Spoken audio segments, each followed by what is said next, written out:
আসসালামু আলাইকুম ওরহমতুল্লাহ। আজকের বিষয় হলো প্রসাব পায়খানা করার সময় ডান হাত ব্যবহার করা নিষেধ বা মাকরুহ।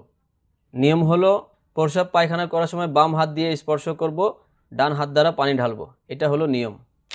এই সম্পর্কে দলিল হলো মুহাম্মদ ইবনু আবি উমর মাক্কি রহমতুল্লাহ আলাই আবু কাতাদা রাদিয়াল্লাহু তাআলা আনহু থেকে বর্ণনা করেন, ডান হাতে লজ্জা স্থান স্পর্শ করতে নবী সাল্লাল্লাহু আলাইহি ওয়াসাল্লাম নিষেধ করেছেন।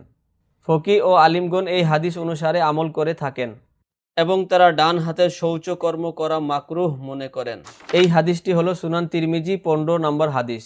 হাদিসটি আরও অন্যান্য জায়গাতেও রয়েছে, যেমন সুনান তিরমিজি ইসলামিক ফাউন্ডেশন 15 নম্বর হাদিস।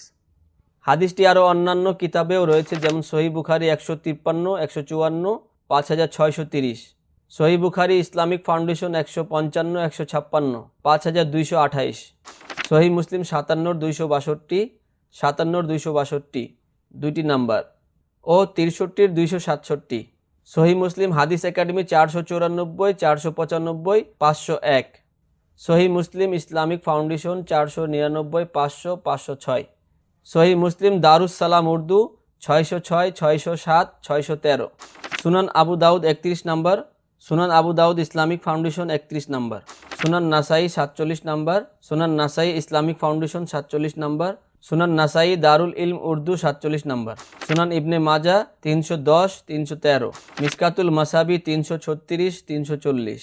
তখন আমরা শুনছিলাম প্রসাব পায়খানার সময় ডান হাত ব্যবহার করা নিষেধ, বাম হাত দ্বারা যেন আমরা শৌচকর্ম করি।